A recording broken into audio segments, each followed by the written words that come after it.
नमस्कार दोस्तों, मैं हर्षित शुक्ला और मैं आपका स्वागत करता हूं आज के इस वीडियो में। दोस्तों, सुप्रीम कोर्ट द्वारा भ्रामक विज्ञापन मामले में रामदेव को फटकारते हुए न्यायाधीश हिमा कोहली के बेंच ने कहा कि हम सब जानते हैं, हम अंधे नहीं हैं और नतीजा आपको भुगतनी होगी।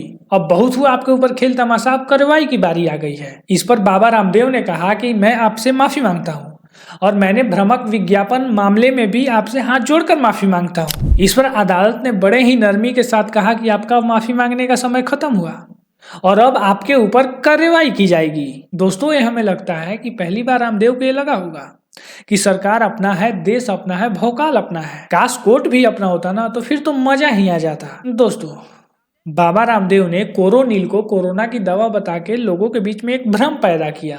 फिर क्या, बाबा अड़े रहे और वो विज्ञापन दिखाते रहे, लोगों को गुमराह करते रहे। वो समझते थे ना कि पूरा देश अपना है, सरकार अपना है, लेकिन वो ये भूल गए कि कानून उनका नहीं है। और अब कहीं ना कहीं बाबा माफी मांगते हुए नजर आ रहे हैं। दोस्तों, इस पर कोर्ट ने भी कहा कि हमें आपका माफी स्वीकार नहीं है, आपने जो किया उसका अंदाजा तक आपको नहीं है, आपके ऊपर अवमानना की कार्रवाई हो। इसके साथ ही कोर्ट ने केंद्र को भी फटकार लगाई है। रामदेव जी, आपने सुप्रीम कोर्ट में झूठ क्यों बोला?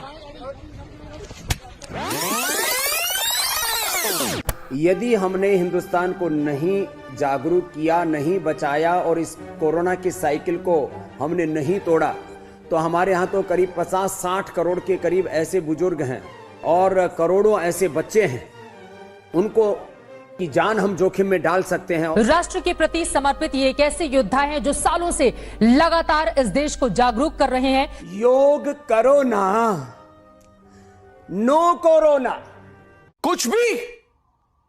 कुछ भी बड़ी बात यह कि वैक्सीन तो जब आएगा तब आएगा, लेकिन कोरोना से बचने का नुस्खा स्वामी रामदेव ने तय। दोस्तों, 23 जून 2020 को बाबा ने एक चौंकाने वाला दावा किया। First evidence based research based corona की आयुर्वेदिक दवा आज हम यहां से लॉन्च कर रहे हैं। 3 से 7 दिनों में नेगेटिव, 7 दिन में 100% रिकवरी। ये खाली कोरोना के ट्रीटमेंट के लिए, उसके प्रिवेंशन के लिए भी है। दोनों ऐसा बोलो, उसका प्रिवेंशन भी है और उसकी मेडिसिन भी। लेकिन उस समय भारत के आयुष मंत्रालय ने कोई ऐसे दवाई का दावा नहीं किया जो कि कोरोना के लिए लाभकारी हो, यानी जो कोरोना के ऊपर इफेक्टेड हो, और इसका लाइसेंस उन्होंने देश के अंदर किसी को भी नहीं दिया था। भारत सरकार के आयुष मंत्रालय ने किसी भी ऐसी दवाई का कोई दावा नहीं किया कि कोरोना की औषधि है। हमने ऐसा कोई लाइसेंस राष्ट्र के अंदर किसी को भी नहीं अभी दिया। लेकिन हैरान करने वाली बात यह है ना कि क्या कोई नेता पलटेगा? उससे तेज पतंजलि के 99% शेयर के मालिक जो बालकृष्ण जी है, वो पलट गए। तो हमने दवाई के अंदर तो ये हमने कहा ही नहीं कि ये हम कोरोना को जो है कंट्रोल करते हैं, क्योर करते हैं। This is not only control, cure है ये। और इसी चमत्कार को देखते हुए आयुष मंत्रालय ने इस दवाई पे रोक लगा दी।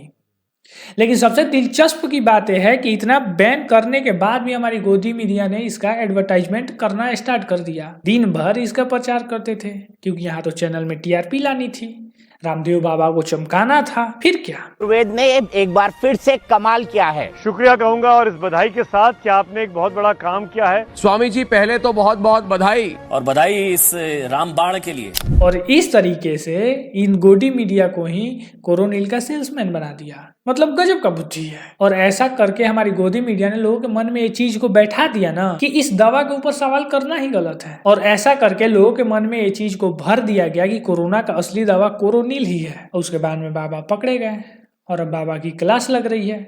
बाकी इस पे आपका क्या विचार है, कमेंट सेक्शन खुला हुआ है, उसमें आप हमें बता सकते हैं। हमारा एक फेसबुक पेज भी है जिसका नाम है सोच विद हर्षित, वहां जाके आप हमें फॉलो करिए और वहां भी हमारे वीडियोस को देखिए आप। बाकी मैं मिलता हूँ एक नए वीडियो के साथ, तब तक के लिए जय हिंद।